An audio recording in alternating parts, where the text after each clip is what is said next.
Bonjour à tous et bienvenue sur le Rendez-vous Tech. Ça y est, c'est la rentrée, Patrick est de retour de vacances, c'est la joie, la fête. Tout le monde est content, tout le monde danse dans la rue parce que c'est enfin la fin de l'été et on peut revenir à la normale, c'est-à-dire des Rendez-vous Tech toutes les semaines classiques et le boulot normal. Comment ça va Marion? T'es heureuse que l'été se termine presque? Pas tout à fait, mais presque. Ah non, mais dis pas ça, t'es en train de me déprimer. Il fait encore beau. Non, c'est la fin de tes vacances, mais c'est pas encore tout à fait la fin de l'été. On va Ah encore bon? profiter un petit peu.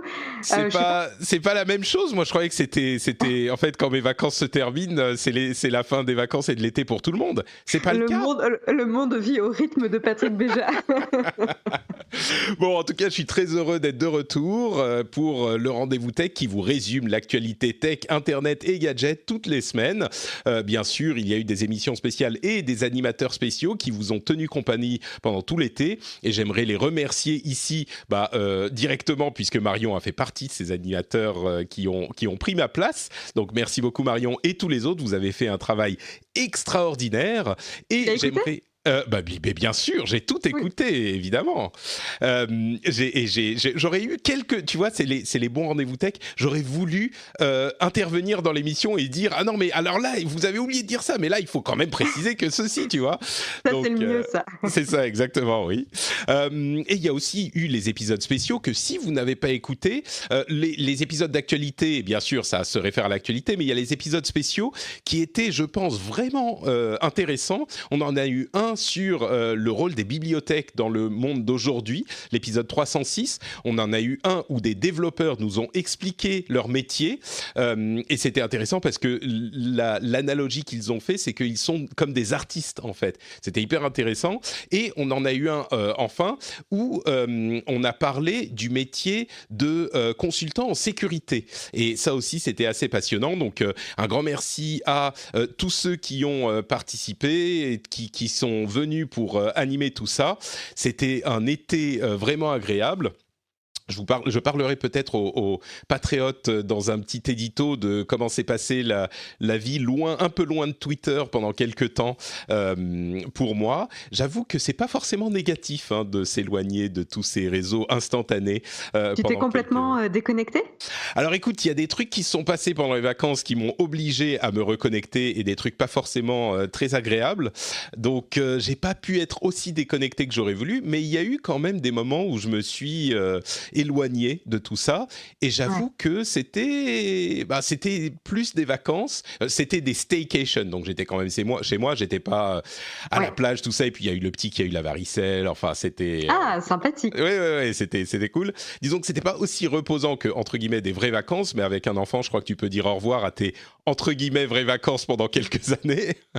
Mais non, c'était cool et puis cet aspect déconnexion des réseaux sociaux un petit peu, tant que j'ai pu, a eu des effets intéressants. Le fait de se rendre compte, par exemple, que l'immédiateté de l'importance de l'immédiateté est pas aussi grande qu'on pourrait le penser.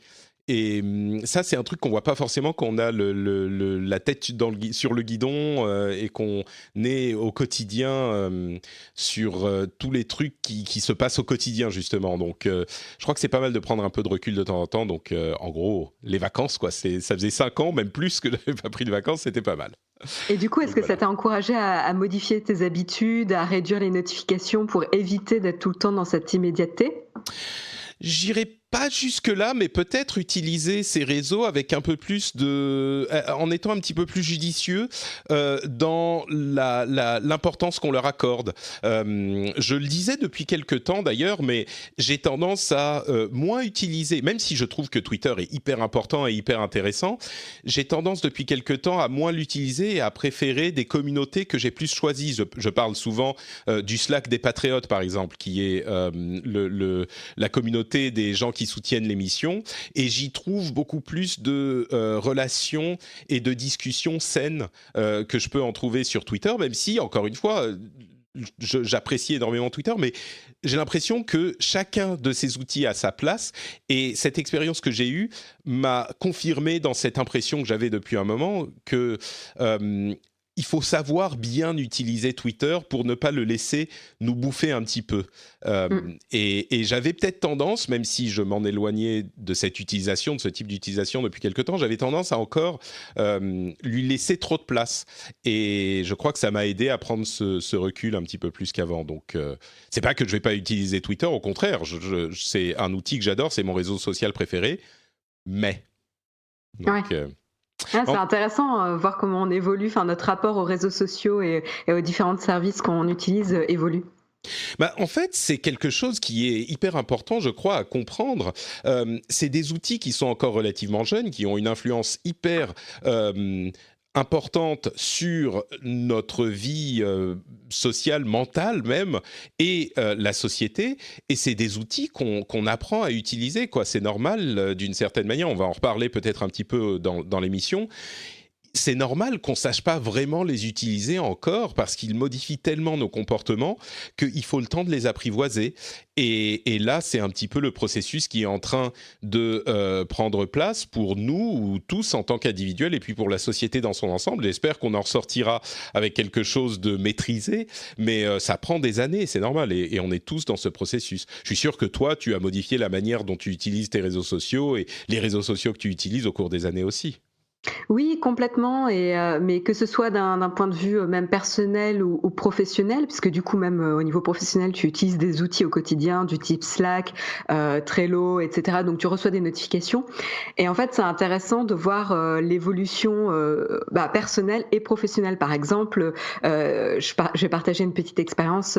Quand tu rejoins la boîte Alan, je travaille chez Alan, qui est une AssureTech, en fait, il y a tout un processus qui dit comment désactiver les notifications ou comment les paramétrer pour respecter les horaires de travail et respecter ta vie privée aussi, et pour pas venir te perturber en dehors des horaires, et pouvoir te laisser des espaces de concentration aussi. Genre quand on te parle sur Slack, ce n'est pas obligatoire de répondre dans la seconde. Tu dois pas être esclave de tes notifications même sur Slack. Donc du coup, on a des petites règles de respect et de communication pour pouvoir respecter les espaces de concentration de chacun, et ne pas être juste sur l'immédiateté. C'est vraiment ça. Je crois que c'est la leçon que j'en retire aussi, cette question d'immédiateté et de l'importance disproportionnée qu'on accorde à cette immédiateté. On a l'impression qu'il faut qu'on réponde à tout le temps et je crois que c'est ça que nous apprend aussi un petit peu le recul. Donc, j'en parlerai peut-être un petit peu plus dans un édito pour les patriotes. On verra comment ça se passe, mais... En attendant, on va plonger dans la vraie tech des gadgets et on va parler du Galaxy Note 10 et 10 Plus qui ont été annoncés il y a quelques jours de ça, une petite semaine. Avant ça, bien sûr, je vais remercier très chaleureusement les patriotes qui soutiennent l'émission financièrement, qui sont peut-être eux aussi en vacances, mais qui sont quand même présents, notamment Marvelou, Eric EMK, Mentals.fr, Antoine, Frédéric Tessier, Jonathan Debrower et Adine Peck ou Pêche. Merci à vous tous et à tous ceux qui choisissent de soutenir l'émission. Vous êtes la vie de l'immédiateté de cette émission. Toutes les semaines, ça va. C'est pas non plus le mode Twitter, donc on va dire que c'est le bon rythme toutes les semaines. On en est satisfait. Merci à vous tous. Et si vous aussi vous souhaitez soutenir l'émission, c'est sur patreon.com/rdvtech. Vous le savez, on en parlera un petit peu plus tard dans l'émission. Alors. Des téléphones mobiles qui sont d'une forme et d'une fonctionnalité parfaite. Est-ce qu'on peut en rêver et est-ce que Samsung l'a fait ? Je crois que, franchement, avec le Galaxy Note 10 et 10 Plus, on commence un petit peu à s'en approcher. On dit à chaque fois qu'un nouveau téléphone sort, c'est des petites évolutions par rapport à ce qui s'est fait avant. Là, on a tellement de petites évolutions qu'au bout d'un moment, ça commence à devenir quelque chose de presque parfait. Et j'ai l'impression que l'idéal du format actuel des téléphones mobiles, on est un petit peu en train de l'atteindre. le Note 10 et le Note 10 Plus. Alors c'est nouveau dans la gamme Note d'en avoir deux parce que ce qui est intéressant, c'est que les Note étaient toujours les téléphones, alors avec stylet, mais surtout qui avaient un immense écran. C'était les initiateurs ou dans la vague des initiateurs des phablettes à l'époque. Et aujourd'hui, tous les téléphones sont tellement immenses que ils ont créé un Note 10 qui est plus petit que le Note 10 Plus. Donc ils sont allés dans l'autre sens, mais ils ont des fonctionnalités assez intéressantes. D'une part, l'écran et fait vraiment toute la surface et de manière encore plus convaincante que pour les autres téléphones, je trouve. Il a juste un petit, vous savez comme c'est, il y a certains téléphones qui le font déjà et notamment le Infinity O Display, c'est-à-dire qu'il y a juste un petit trou pour la caméra frontale pour faire les selfies. Et bien là, c'est un petit trou au milieu de l'écran qui est minimal et qui est vraiment le seul, comment dire, la seule entorse à l'intégralité de l'écran sur la face avant. Mais il y a aussi d'autres choses. Alors, il y a le S Pen qui a une sorte de tracking de mouvement qui fait que vous pouvez faire des mouvements dans les airs avec le stylet et le téléphone va reconnaître les mouvements et faire des fonctions, enfin faire des actions en fonction de ce que vous faites. Ça a l'air d'être un petit peu gadget, mais c'est intéressant quand même. Et puis, il y a un mode DeX qui est amélioré. Alors pour ceux qui ne s'en souviennent pas, le mode DeX, c'est un mode qui permettait de connecter le téléphone à un clavier souris écran et de s'en servir sur de cette manière avec ses interfaces pour remplacer un petit peu l'ordinateur. Et ben là, c'est amélioré avec une possibilité de le brancher sur un écran d'ordinateur à travers l'ordinateur lui-même. C'est-à-dire que, alors si vous avez un portable, peut-être que vous allez vouloir utiliser votre portable plutôt, mais il y a des applications sur Mac et PC qui vous permettent d'accéder à l'interface DeX de votre téléphone en branchant le téléphone par USB sur votre téléphone. Donc, il va s'afficher comme une application et c'est l'intérieur de votre téléphone. Donc, si vous voulez l'utiliser pour centraliser toute votre informatique, ça devient beaucoup plus facile d'utiliser n'importe quel ordinateur pour accéder à au mode DeX de votre téléphone.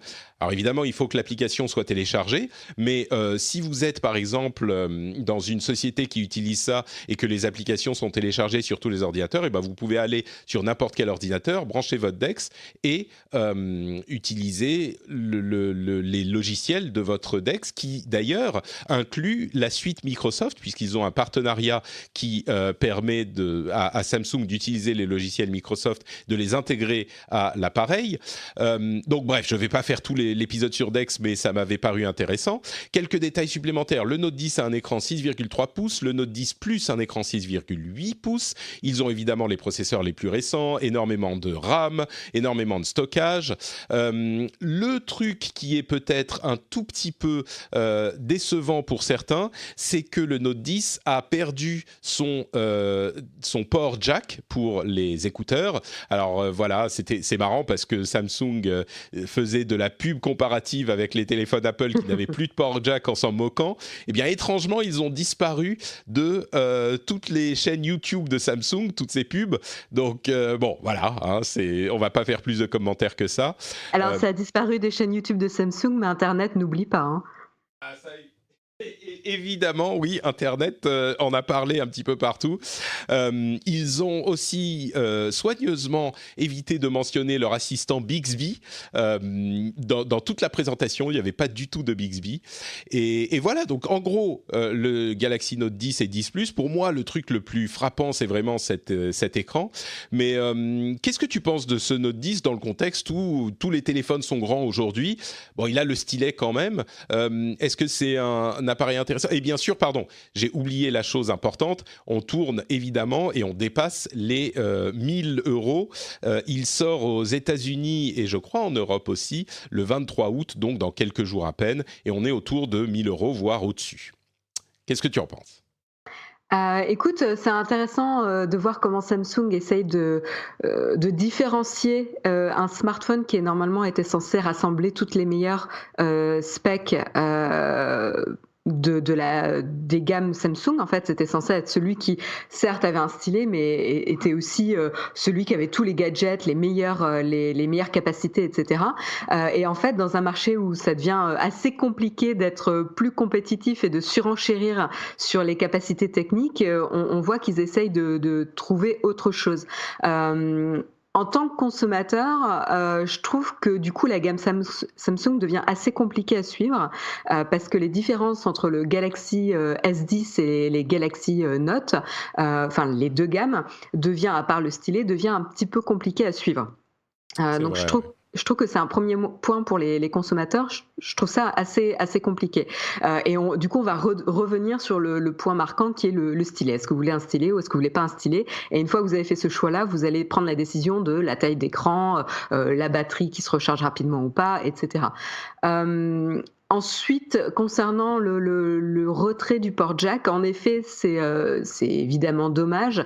Je suis assez partagée. D'un côté, je me dis c'est assez normal, ça va leur simplifier la vie et ça va forcer aussi les constructeurs qui ont d'appareils Bluetooth ou d'écouteurs Bluetooth d'améliorer la qualité, de trouver des astuces pour que le son et l'écoute soient une meilleure expérience. Et de l'autre, je trouve que ça va à l'encontre même du Galaxy Note qui est censé s'adresser vraiment aux power users. Et donc du coup, je trouve ça assez illogique, surtout que du coup, on pense aux écouteurs, mais on peut aussi penser à tout ce qui est micro pour profiter au maximum des outils de création et de conception, type vidéo, etc. Et là, c'est un petit peu dommage quand même. Bon, disons que comme tu le dis, il y a du Bluetooth et puis il y a de l'USB-C. On peut quand même connecter des appareils par ce biais aussi. Maintenant, c'est vrai que c'est surprenant parce que la gamme Galaxy Note, c'est la gamme des pros qui peuvent tout faire.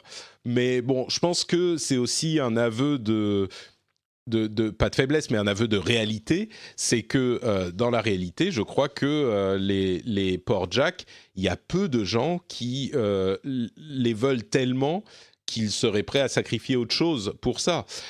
Je sais que c'est un petit peu comme la question des claviers physiques à l'époque de la sortie de l'iPhone, je trouve. Il y a des gens qui disaient « Ah, mais moi, jamais je ne voudrais un téléphone sans clavier physique, c'est trop important, c'est pas la même chose, machin ».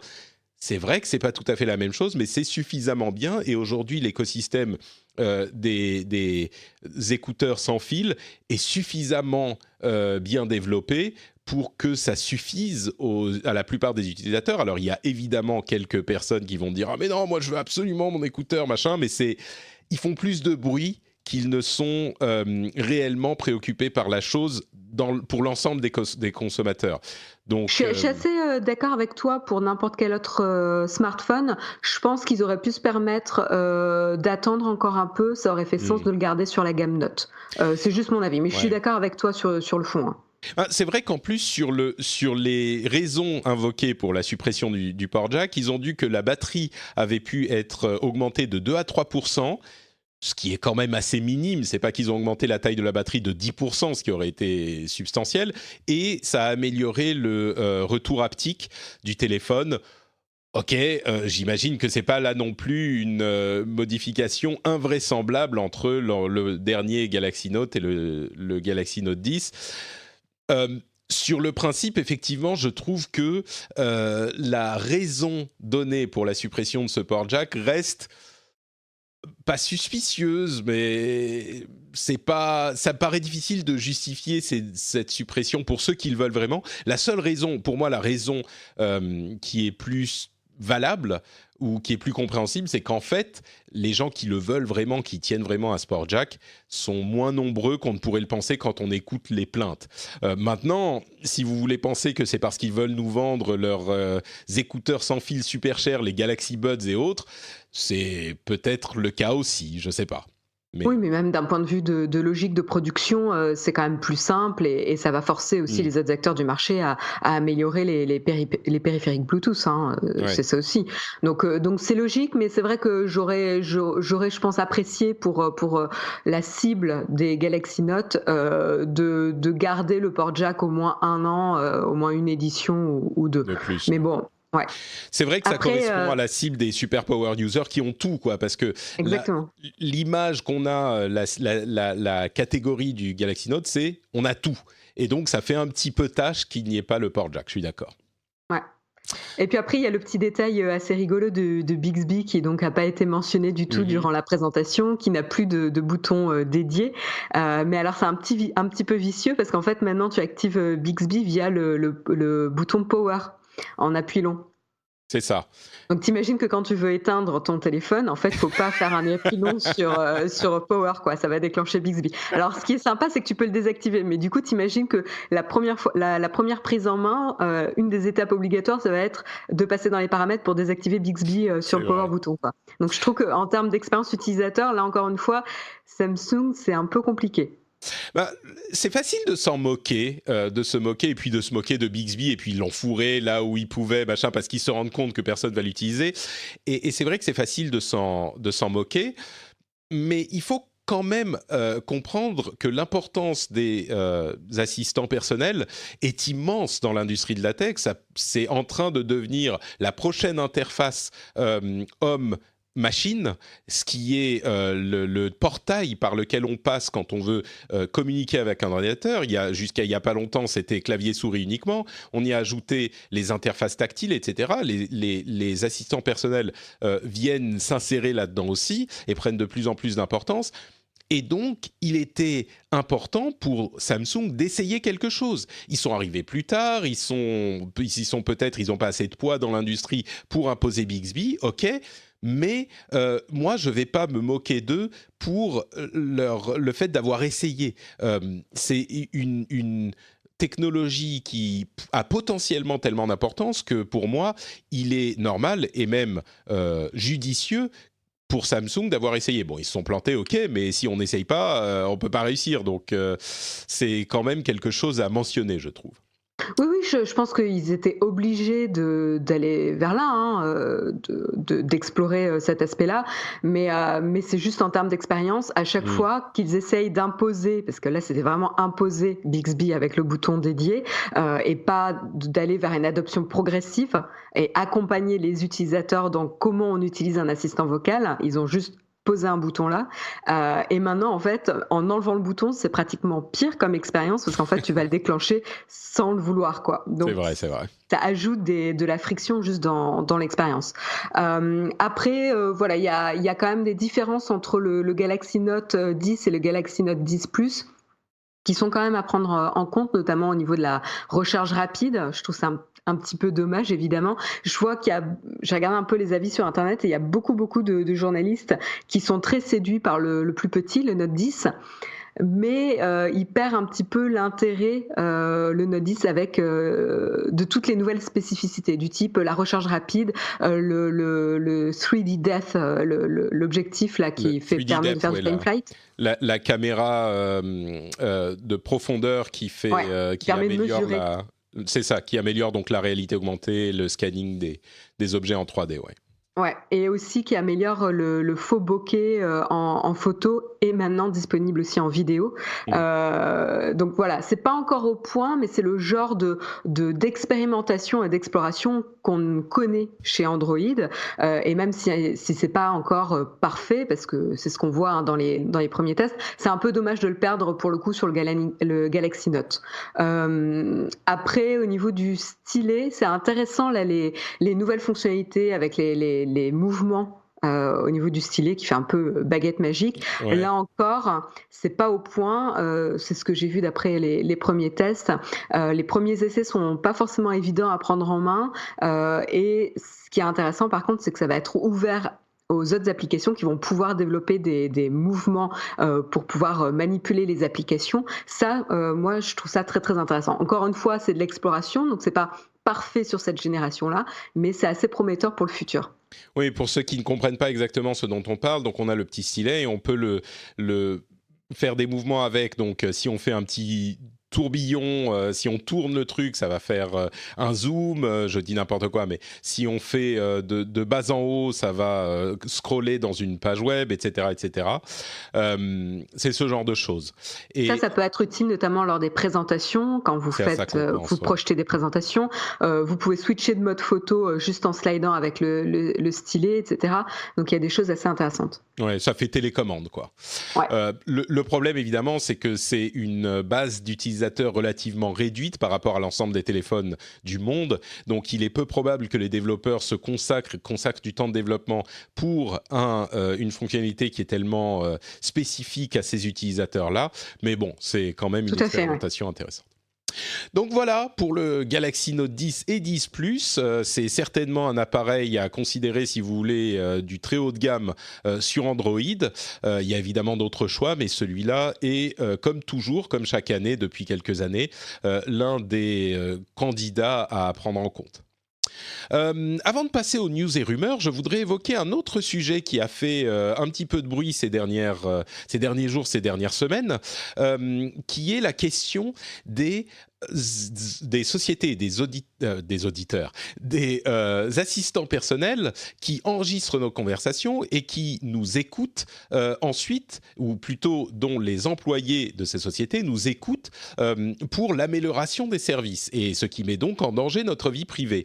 Si vous avez l'impression d'avoir déjà entendu ça quelque part, au-delà du fait que vous en avez peut-être lu des articles ces dernières semaines, c'est parce qu'on a commencé à en parler il y a quelques semaines, avant l'été, avec un souci qui a été découvert chez Amazon, je crois, pour Alexa.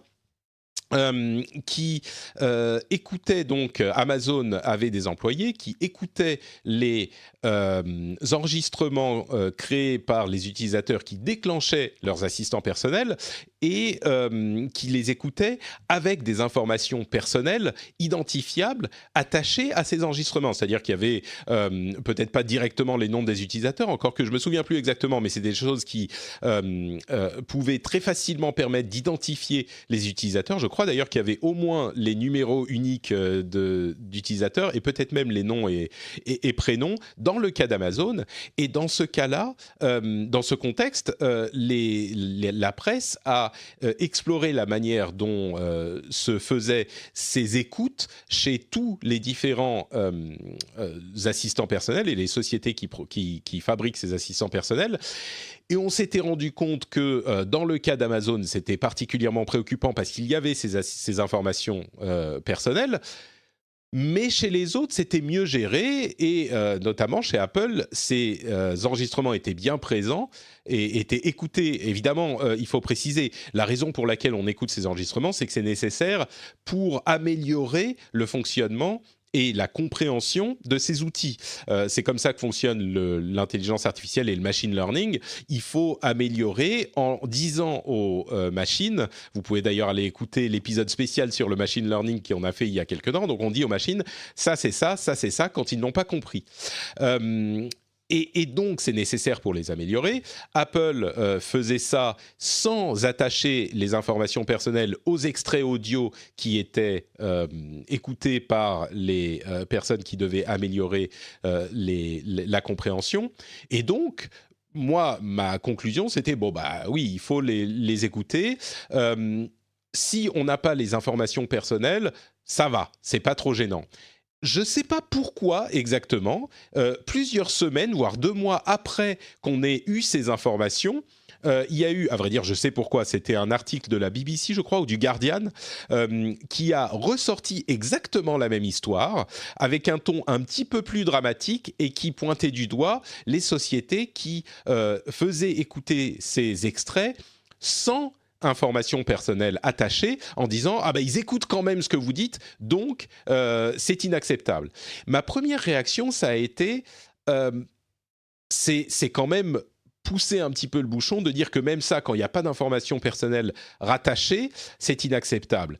Je pense que s'il n'y a pas d'informations personnelles, ça va, même s'il y a une chance sur 1000 ou sur 1 million que la personne reconnaisse effectivement de qui il s'agit et sache qui il s'agit. Bon, si c'est une personne qui est un petit peu publique, peut-être que c'est plus probable, mais il n'empêche.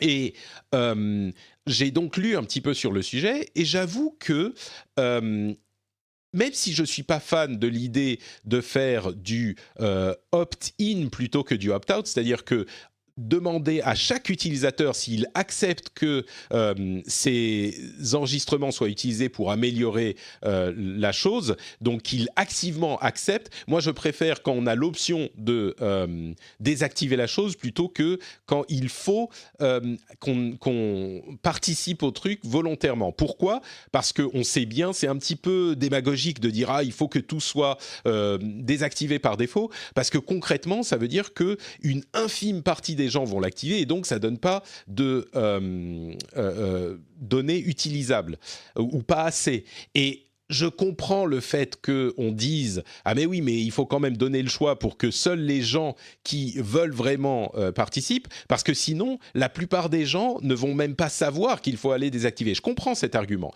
Mais dans ce cas, s'il n'y a pas de données utilisateurs attachées, je pense que la demande est raisonnable.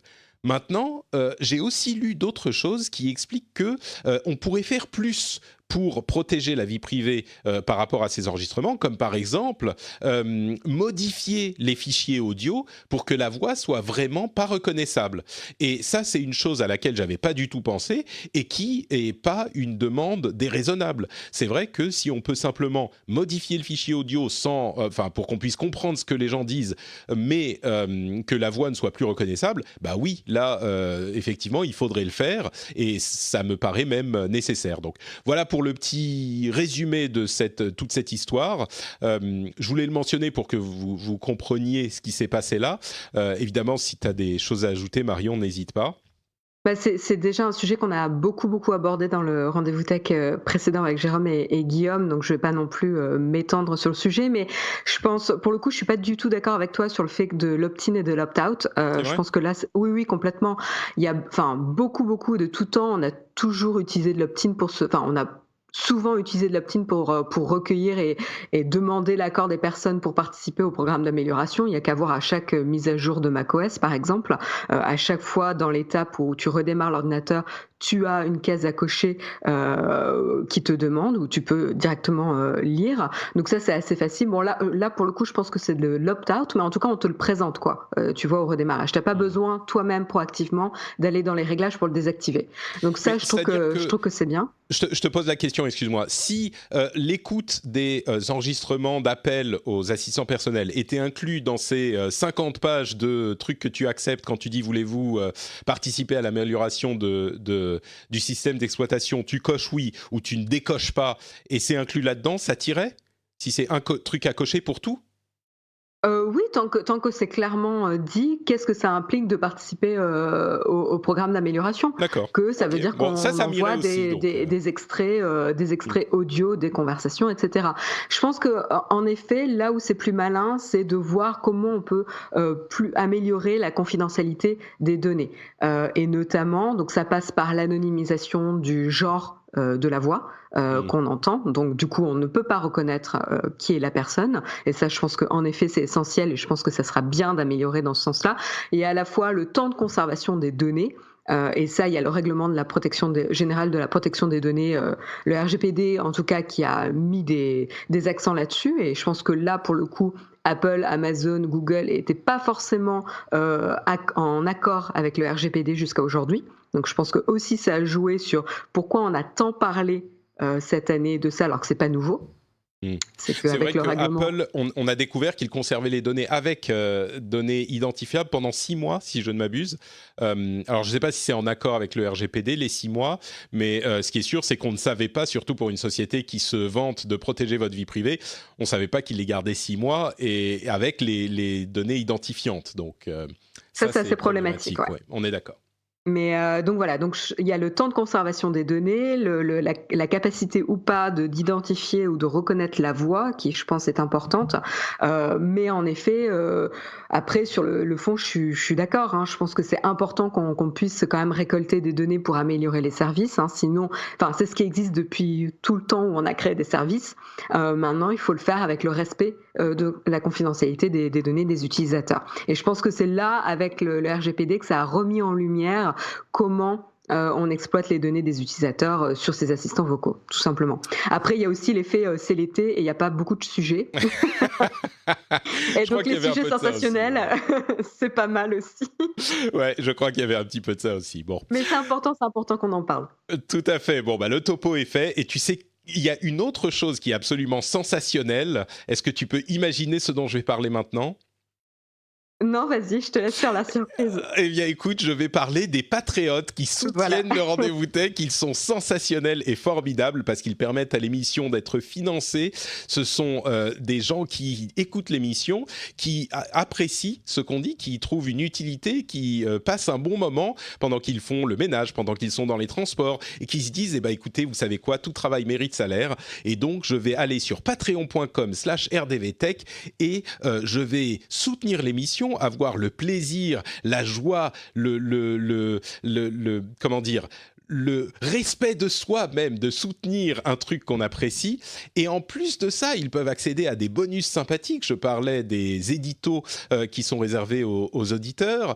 Je pourrais parler aussi de l'accès au Slack qu'on évoquait tout à l'heure, qui est accessible à un certain niveau de soutien. Et il y a d'ailleurs, si vous êtes patriote et que vous écoutez ce que je dis maintenant, eh ben, vous devriez aller vous abonner au flux du podcast privé des patriotes, puisqu'il y a une version de l'émission. Vous pouvez vous abonner sur n'importe quel logiciel de podcast d'ailleurs. Je crois qu'il y a une ou deux, peut-être, enfin bref, vous pouvez vous abonner comme à n'importe quel autre podcast, mais vous avez une version de cette émission qui n'a pas le petit laïus du milieu de l'émission sur les patriotes, donc vous payez déjà, donc vous n'avez pas besoin de l'écouter encore, donc vous pouvez faire ça. Il y a plein de petits bonus comme ça, en plus du fait d'avoir la joie de soutenir l'émission. Donc si vous appréciez l'émission depuis un petit moment, n'hésitez pas à aller voir sur patreon.com/rdvtech et à voir si vous seriez intéressé par l'idée de soutenir le rendez-vous tech. Le lien est dans les notes de l'émission. Merci beaucoup à tous. Alors, parlons maintenant des news et rumeurs avec... on a quelques petits sujets sur lesquels on va passer rapidement. On en a même peut-être un petit peu beaucoup. D'abord, le matériel. Il y a le Pixel 4 et le Pixel 4 XL qui a un petit peu leaké. Alors, on sait qu'il va avoir a priori un écran OLED 90 Hz et une caméra, plusieurs caméras même, à l'arrière. Une caméra 12 mégapixels et...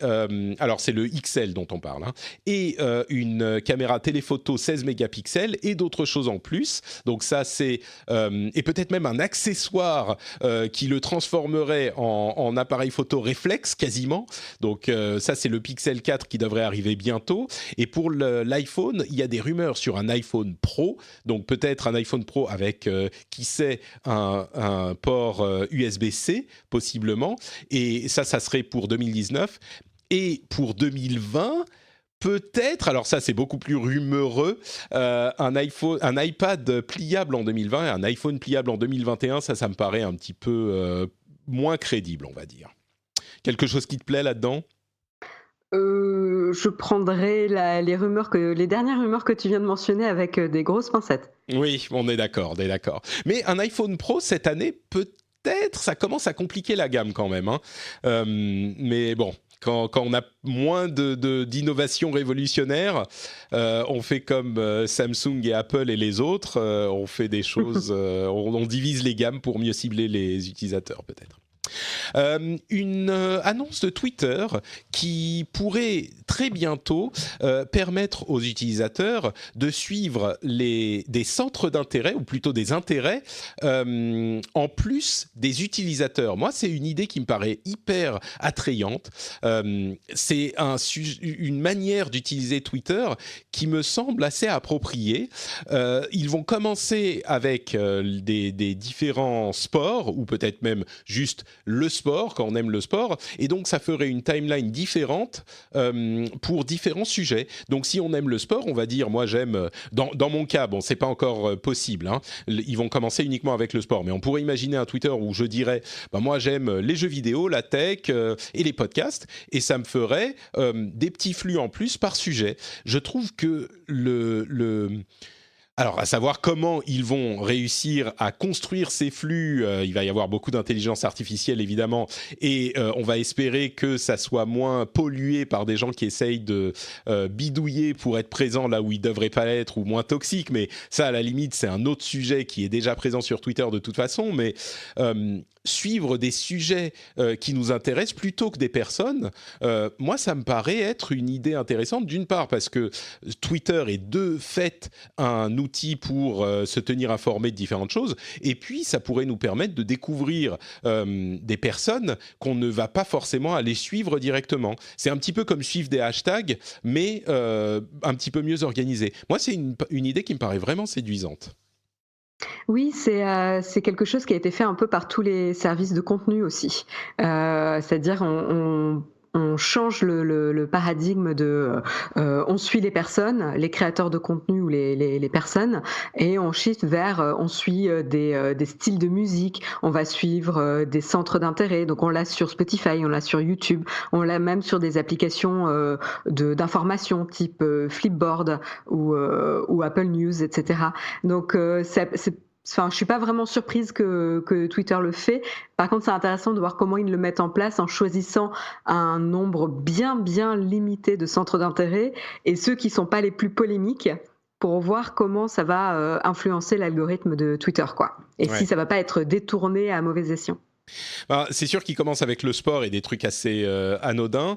Le jour où il commence à aller en politique, économie, ce genre de choses, ça risque d'être un petit peu plus compliqué. Mais bon, peut-être que ça pourrait permettre aux gens aussi de ne pas aller dans ces domaines qui sont plus frustrants. Peut-être qu'on se dit, bah moi j'aime le sport et les jeux vidéo, même s'il y a toujours des controverses un petit peu partout parce que c'est la société, et la société c'est toujours politique et la politique c'est toujours la société. Mais on pourrait se dire, bon bah voilà, je suis ces sujets, donc c'est ça qui m'intéresse. Ça pourrait aussi intéresser d'autres utilisateurs.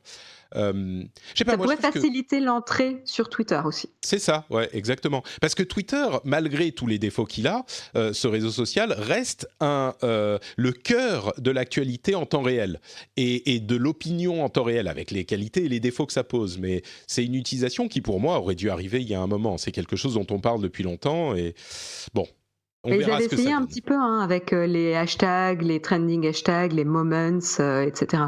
Ouais, ils ont jamais trouvé la bonne formule. Moi, je trouve que Mm. les moments, justement, c'est resté aux États-Unis surtout, et ça fonctionne pas. C'est pas suffisamment en phase avec ce qu'est Twitter. Alors que là, ça pourrait fonctionner. Enfin, on verra. À voir.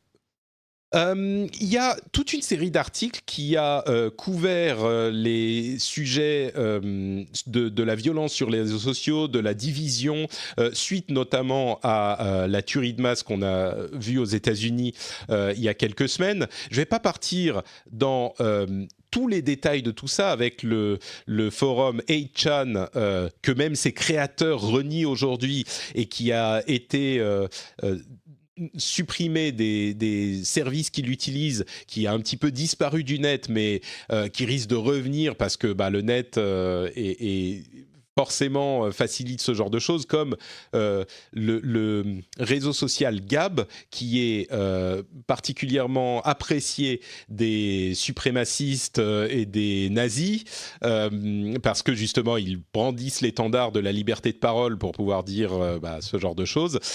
Gab utilise aujourd'hui le système Mastodon, qui est un système qui a été développé justement dans l'esprit du net pour créer un Twitter décentralisé, open source que tout le monde pourrait utiliser. Et bien forcément, tout le monde, ça veut dire tout le monde. Et donc même ce genre de choses. Bref, le forum 8chan était particulièrement toxique, mais ça a donné lieu notamment à un commentaire que j'ai trouvé particulièrement intéressant de René Diresta, qui a été reproduit dans un article du New York Times, où il parlait du suicide de Epstein. Si vous ne connaissez pas toute cette histoire, je ne vais pas rentrer dans les détails, mais il y a eu une guerre des hashtags qui s'est développée autour de ça, en disant d'un côté, c'est de la faute de Trump, et de l'autre côté, c'est de la faute des Clinton. Et les deux ne se parlent pas, ne se comprennent pas, évidemment, sont toxiques au possible. Ce qu'elle disait, René, était hyper intéressant, et c'est une manière, c'est à ça que je voulais en venir, c'est une manière de voir le rôle des médias dans ce genre de problème à laquelle j'avais pas vraiment pensé. qui est les choix qu'ont les médias dans ce genre de polémique. Soit ils les couvrent, parce que c'est parfois un petit peu toxique et conspirationniste, soit ils les couvrent et ils en parlent et ils amplifient le message, soit ils les couvrent et ils expliquent que c'est pas vrai, et ils expliquent pourquoi c'est de la conspiration, et ils l'amplifient quand même, ça a le même effet, mais en plus ils créent une controverse supplémentaire. Soit de temps en temps ils n'en parlent pas, et donc la presse conspirationniste va en parler en disant « Ah, mais pourquoi est-ce que la presse mainstream n'en parle pas ?» et donc créer encore plus de conspiration. Et c'est vrai que tout ça est parfaitement cohérent, c'est ce qu'on voit depuis des années, et on a souvent tendance à dire « Ah, mais pourquoi est-ce que la presse ne fait pas ci ou ne fait pas ça ?» Mais c'est vrai que quand on lit la chose de cette manière, c'est une position impossible dans laquelle est la presse, et le sujet dont elle parle, c'est la responsabilité de Twitter et des réseaux sociaux, et encore une fois, comme on en parle depuis longtemps, de la tendance à faire ressortir, à faire trender ce genre de sujet, et bien sûr, les controverses sont toujours les plus promptes à trender et à buzzer, et ce qu'elle dit, c'est que si vous créez ce genre de mouvement, de vague de fond qui fait ressortir et qui fait resurfacer ces sujets controversés, eh ben vous êtes responsable du fait qu'ils deviennent inévitables et du fait qu'ils deviennent une sorte de réalité. Et donc, il pointe la responsabilité des réseaux sociaux, comme on le fait depuis longtemps. Mais j'ai trouvé ça vraiment intéressant, la manière dont elle parle du rôle de la presse dans cette histoire qui est un petit peu... qui ne peut pas gagner, quoi. Donc... L'article était vraiment très très intéressant. Je suis tout à fait d'accord avec toi, et ça pose la question aussi de qu'est-ce qui se passe, sur quoi tu tombes quand tu cherches sur Internet ou sur les réseaux sociaux à propos d'un sujet, un hashtag que tu as vu passer. Est-ce que tu vas tomber sur les derniers tweets ou les derniers messages qui vont parler avec un angle conspirationniste, ou est-ce que tu vas avoir mis en avant, comme l'a fait à un moment donné Facebook, une source de confiance qui va traiter du phénomène et expliquer le phénomène plutôt que de pencher pour l'un ou pour l'autre, quoi. Et c'est ce qu'avait essayé de mettre en place Facebook, justement, en mettant en avant des sources de confiance. Des rédacteurs confirmés, enfin des journalistes confirmés, etc. Mais c'est pas un sujet facile. Non, c'est clair. Et même ça fonctionne pas aussi bien qu'on le voudrait, puisqu'on a vu que Facebook a constaté que quand on faisait ce genre de choses, ça ne faisait pas diminuer la controverse. Le seul moyen était justement de diminuer la visibilité de ce genre de sujet. Et c'est pour ça qu'on parle. C'est ça, t'as les trois phénomènes. C'est est-ce que tu en parles, mais du coup tu vas augmenter le nombre de posts liés au hashtag ou au sujet. Est-ce que tu n'en parles pas, mais donc dans ce cas, l'autre partie va le prendre et dire finalement il y a une autre polémique parce qu'on ignore ce sujet volontairement, et donc vous voyez, le parti politique, etc., ne souhaite pas en parler. Donc c'est encore une fois, c'est ce que tu dis, la presse est dans une situation compliquée. Ouais. Deux petites choses que j'ajoute sur ce sujet parce que c'est lié.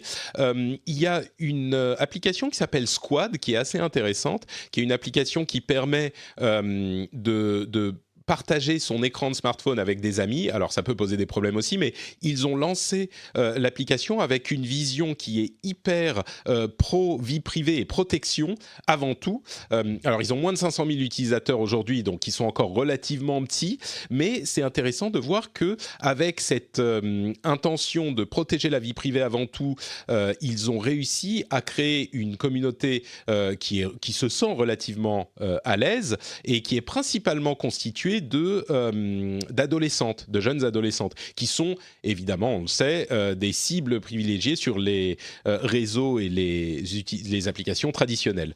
Donc, Squad est une application intéressante. Et une autre chose qui est un petit peu moins joyeuse, c'est que quand je disais comment dire, les gens peu respectables vont toujours trouver des moyens de s'exprimer. Aujourd'hui, on constate que Telegram est devenu une sorte de ressource pour, encore une fois, les suprémacistes, les hommes violents, les anti-politiquement corrects, qui ont plein de groupes sur Telegram pour s'échanger des discussions, des sujets, etc. Et donc Telegram, qui est conçu pour protéger la vie privée. Évidemment, quand on protège la vie privée, on protège la vie privée d'un petit peu tout le monde, y compris ce genre de personnes et de groupes.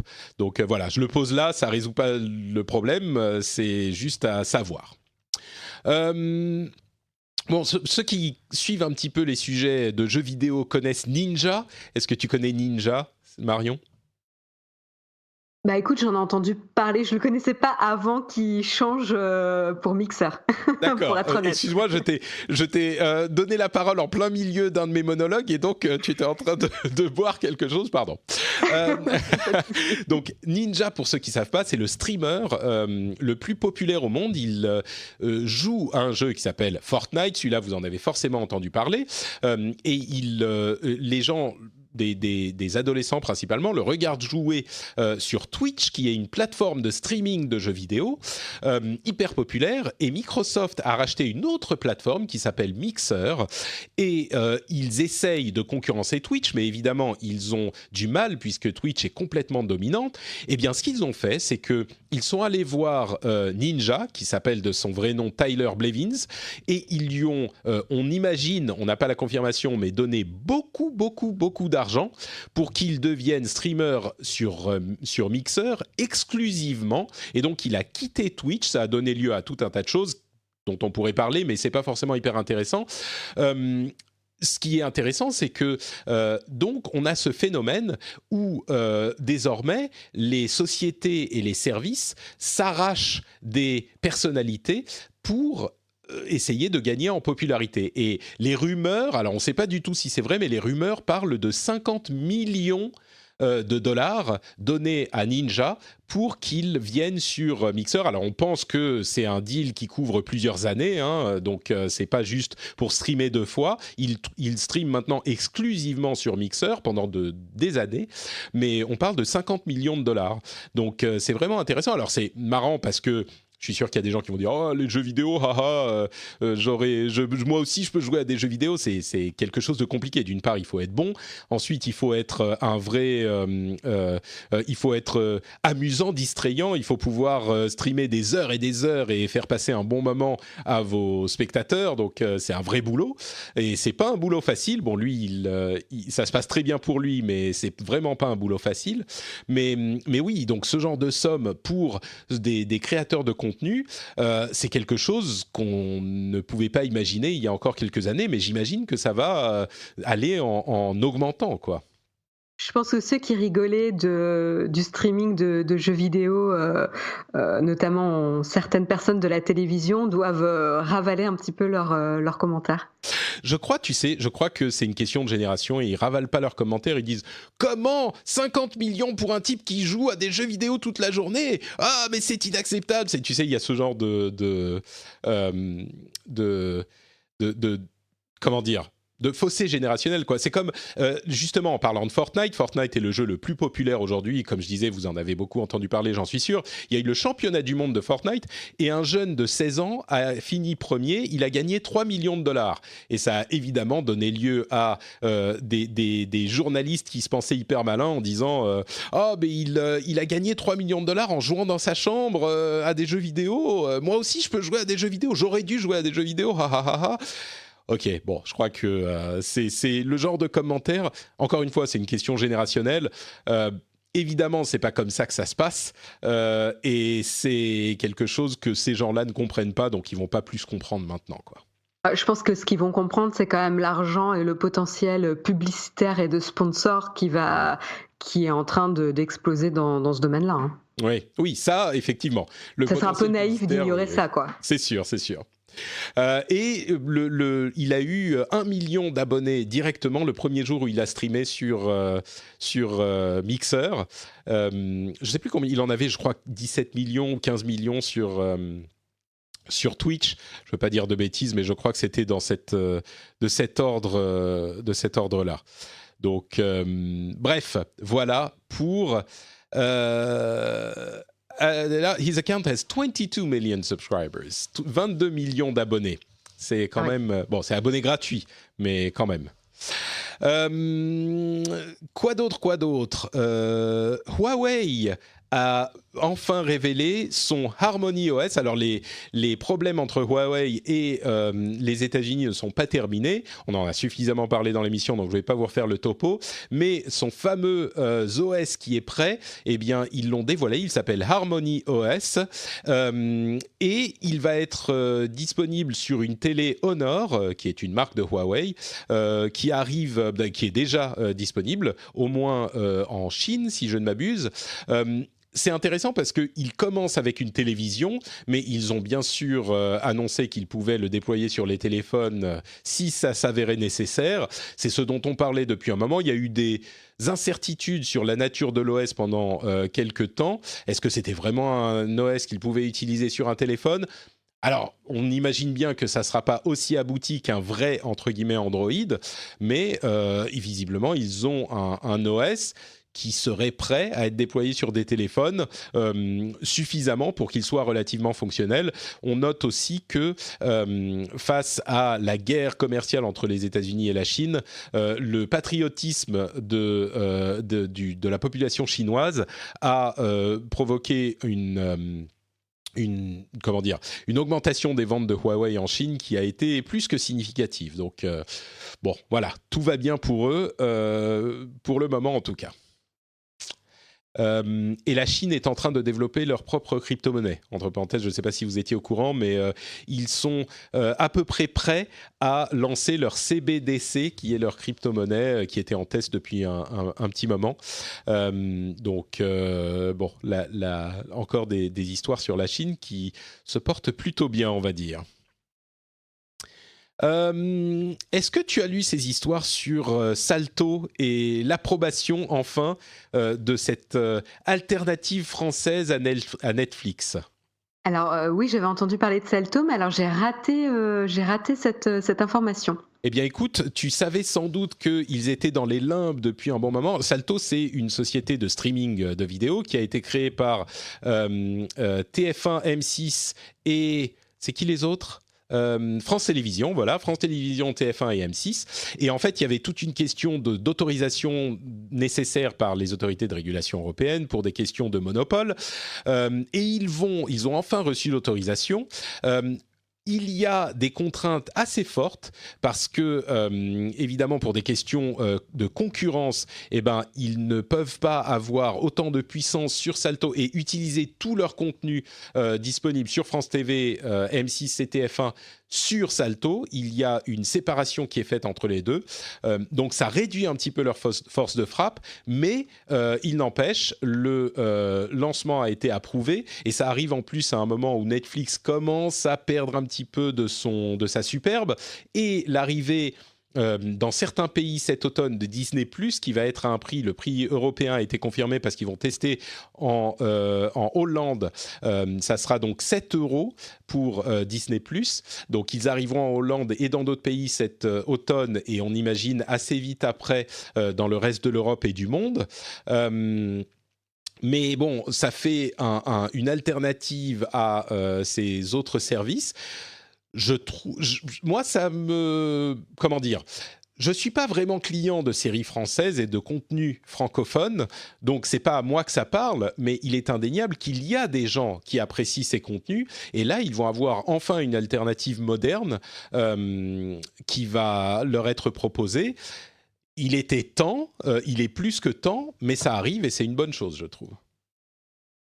C'est compliqué pour un service... Si c'est que des contenus français, ça va être très très compliqué de faire de la concurrence avec un produit qui est international, avec des productions françaises notamment. Alors, c'est pas uniquement des contenus français a priori. Évidemment, il y en aura beaucoup parce que c'est les contenus de France Télévisions, TF1 et M6 qui sont au centre du truc. Mais il n'est pas du tout interdit à Salto, qui est une société indépendante, d'aller chercher et d'aller prendre une licence d'autres contenus. D'accord, comme ils le font actuellement sur leur chaîne. Tout à fait, exactement. D'accord, ok. C'est une société Dans ce que indépendante. tu disais, j'ai cru que ça impliquait que c'était des programmes exclusivement français. Ah non, D'accord. pardon, j'ai peut-être pas été clair. C'est une société indépendante qui aura évidemment une relation privilégiée avec les chaînes qui ont fondé la société, mais il n'est pas du tout interdit à Salto d'aller, je sais pas, titiller OCS pour avoir les contenus de HBO, par exemple. Ouais, Tu non, vois, ça c'est top. Ouais. Bah, ça sera intéressant de voir justement comment la compétition, comment le paysage du streaming se profile en France. Ouais, ouais, ouais. Et bon, alors ils sont 3 ans en retard, mais ça fait 1 an qu'ils attendent les autorisations, je crois, ou presque 1 an. Mais bon, mieux vaut tard que jamais. Mais comme tu dis, un Netflix, d'abord ils ont encore annoncé une augmentation de prix. Je sais pas si c'est déjà en place, mais ils ont encore annoncé une augmentation de prix. Ouais. Et les contenus, bon, passé l'engouement Netflix, tu vois des recettes toutes faites qui sont appliquées et déclinées sur différentes séries. Et du coup, moi, je sais personnellement, après c'est un avis vraiment très personnel, je commence un peu à me lasser de Netflix pour le coup. Moi, alors dans les pays nordiques, il y a HBO Nordique, donc j'ai ça, j'ai Amazon avec Prime bien sûr, j'ai Netflix. C'est vrai que je vais moins sur Netflix qu'il y a quelques années. Il reste Le truc, c'est qu'il suffit qu'il y ait 3 ou 4 séries par trimestre qui t'intéressent pour que ça vaille le coup. Et je reste quand même intéressé par certains trucs. Il y a Terrace House, par exemple, qui revient bientôt sur Netflix. Non. Mais oui, mais alors tu vois, forcément, j'ai besoin d'avoir Netflix. Oui, alors que moi, si j'avais HBO, tu vois, d'abord, je souscrivrais qu'à un des différents services. Et s'il y avait HBO, ça serait HBO pour sûr. Enfin, Tu sais, HBO, il y a ah, c'est un petit peu la même chose, hein. Il y a quelques séries qui sont super bien, mais moins que tu pourrais le penser. À mon avis, ah si mince. tu fais le total, le truc c'est qu'il y a le passif de toutes les vieilles séries HBO qui étaient incroyables à l'époque et qui le restent aujourd'hui, mais tu vas pas regarder Les Sopranos tous les mois, tu vois. Donc, Après, j'ai je pas mal de crois que rattrapage à faire sur les anciennes séries, donc pourquoi pas, tu vois. Pour Hmm, quelques mois, peut-être pour un an, je fais l'un, l'autre année, je change, c'est à voir. possible, ouais. Mais tu fais partie de ces gens qui ne veulent pas avoir plus d'un service. C'est genre, voilà, c'est comme ça et vous n'aurez pas mon argent parce que ça n'est pas envisageable. Alors, je fais partie des gens qui sont très facilement pris dans du binge watching et donc qui se dit que la santé physique et mentale tient aussi à limiter le nombre de services. D'accord. Est-ce que tu regardes la télé en dehors de genre la Non. vraie télé? Non, pas du tout. Ok. Non, mais ça c'est spécifique, c'est que j'ai été en internat au lycée et donc naturellement j'ai perdu mon addiction à la télé, tu vois. C'est marrant parce que moi, quand j'étais jeune, je regardais la télé, mais vraiment 12 heures par jour, quoi. Et quand j'ai vécu au Japon, bah forcément, j'avais plus la télé. Enfin, j'avais la télé japonaise, mais je vous avoue que c'est beaucoup moins intéressant, la télé japonaise. Encore que je regardais Hélène et les garçons à Paris, en France, donc c'était pas forcément le Ah ouais. summum de l'intérêt. Oui, mais T'avais c'était quel dans le âge fond, quand tu tu vois. regardais l'année de garçon? Ah, je l'aurais pas dit à l'époque, mais j'avais 18 ans, quelque chose Oui, comme parce ça. que moi je regardais, mais j'étais quand même beaucoup plus jeune. Mais tu sais, il s'est passé, on dérive complètement et ça ne parlera qu'à des personnes au-dessus d'un certain âge, mais toute cette série des AB Productions, c'était quelque chose de... Ils ont réussi un truc incroyable, les trucs les moins chers à produire au monde, et c'était, je sais pas, c'est une sorte de popcorn malsain C'est que tout le vrai. monde regardait. Enfin bref. Mais tout ça pour dire qu'aujourd'hui, moi je suis effectivement abonné à Netflix, ils sont un petit peu moins prominent. C'est un mot en français, prominent, qu'à Proéminent, l'époque. je sais pas. Proéminent peut-être. Moins important qu'à l'époque. Bien sûr, avec Disney qui va arriver, ça va aussi changer un petit peu les choses. Mais il se prépare. Il y a des rapports selon lesquels ils sont en train d'augmenter le nombre de bureaux qu'ils ont dans le monde. Ils ont une 30aine de bureaux dans le monde, dans des lieux hyper prestigieux. Ils savaient que ça allait arriver, tu vois, ils s'y préparent depuis un moment et ils continuent à faire de la production et c'est ça qui est important, il faut produire du contenu parce que c'est le contenu qui va faire que tu vas aller vers tel service ou tel service et Netflix est bien au courant. Alors ensuite, est-ce que tu vas réussir à avoir des hits aussi importants à chaque fois, chaque année c'est plus difficile à dire.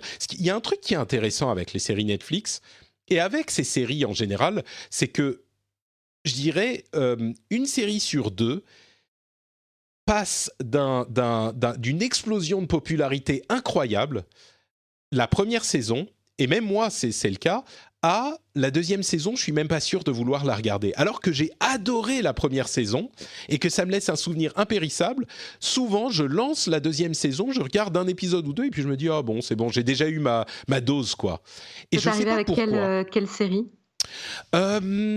j'ai pas de nom qui me vient comme ça. Peut-être Mindhunter, là, dont la première série, je l'ai adorée. La deuxième saison vient de sortir, je vais sans doute la regarder.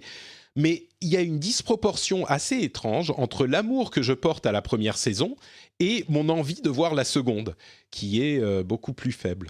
Donc, je sais pas. Je sais pas pourquoi, mais j'ai l'impression que je suis pas le seul dans ce cas. Si c'est votre cas, venez me le dire aussi. C'est pas ton cas, visiblement, Marion.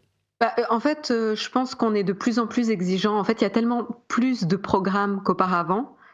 Et l'accès est tellement plus facile qu'on consomme plus, mais on n'a pas plus de temps. Donc en fait, on doit forcément faire une sélection en fait et choisir où est-ce qu'on va passer notre temps. Donc typiquement, Mindhunter, c'est pas forcément la série la plus facile à regarder déjà, même si elle est très bien.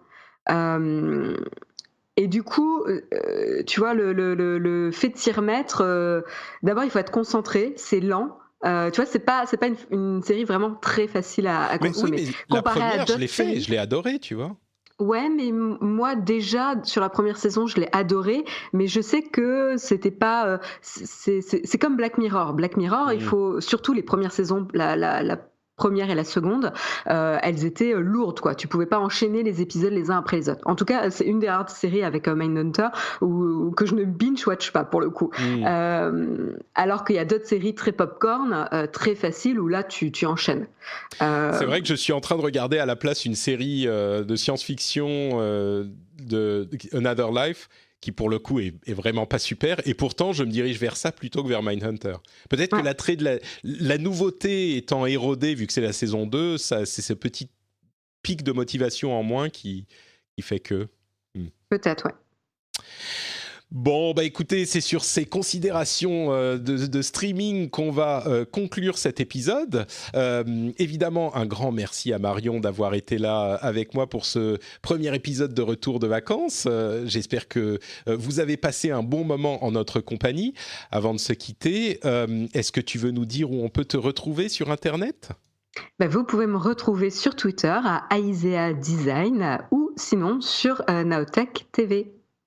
Super, merci beaucoup Marion. Pour ma part, merci à toi. NotPatrick sur Twitter, Facebook et Instagram. Vous pouvez bien sûr écouter les épisodes précédents de cette émission sur le flux RSS de l'émission, dans votre lecteur de podcast, ou sur le site frenchspin.fr. Vous pouvez venir y laisser des commentaires aussi. N'oubliez pas que le rendez-vous jeu reprend normalement aujourd'hui également. On a un enregistrement prévu où on va couvrir les news de la Gamescom et les jeux de cet été. Moi, j'ai beaucoup joué à Fire Emblem. C'était quelque chose qui m'a happé à 100%. Donc, vous pouvez écouter le Rendez-vous Jeu si vous êtes fan de jeux vidéo. Et bien sûr, vous pouvez soutenir le Rendez-vous Tech si vous appréciez l'émission sur patreon.com/rdvtech. Ça coûte le prix d'un café, le prix d'une chocolatine. Si vous choisissez combien vous donnez, et ça permet à l'émission de continuer à se développer. Donc, merci à tous ceux qui font ce choix. Patreon.com/rdvtech. Merci à vous tous et on vous donne rendez-vous dans une semaine pour un nouvel épisode. Ciao, ciao!